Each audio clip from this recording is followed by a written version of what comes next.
अस्सलाम वालेकुम दोस्तों, कैसे हैं आप सब। उम्मीद करती हूँ खैरियत से होंगे। क्या आप जानते हैं फेफड़ों का कैंसर औरतों के मुकाबले में मर्दों में इस कैंसर में मुब्तला होने का ख़तरा 250% ज़्यादा होता है। ताहम अमेरिका में 1984 में हर 1 लाख अफराद में से 586 अफराद के मुकाबले में अब इस कैंसर का ख़तरा 981 अफराद हो गया है। अमेरिका में अब भी फेफड़ों का कैंसर हर साल 92,000 यानी 92,000 अफराद को मौत की नज़र कर देता है। प्रोस्टेट कैंसर से मरने वालों की सालाना तादाद 30,000 से ज़ायद है।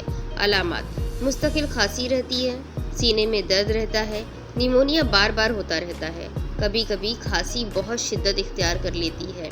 रिस्क फैक्टर: 100 में से 50 केस सिगरेट नोशी के बास होती है। जो लोग सिगरेट नहीं पीते मगर सिगरेट पीने वालों के करीब होते हैं, उन्हें भी ये कैंसर दबोच सकता है। रोज़ाना 2 पैकेट सिगरेट पीने वालों में फेफड़ों के कैंसर का ख़तरा 25 गुना ज़्यादा होता है। ताबेकारी सनती इदारों के कचरे, फ़िज़ाई आलूदगी और चंद दिगर अवामिल इस कैंसर को परवान चढ़ाने में अहम किरदार अदा करते हैं। हिफाजती तदाबीर: सिगरेट नोशी मुकम्मल तौर पर तर्क कर दीजिए। फेफड़ों के कैंसर में सबसे ख़तरनाक बात यह है कि इसकी अलामात उस वक्त ज़ाहिर होती है जब मर्ज़ दूसरे से तीसरे दर्जे में दाखिल हो चुका होता है।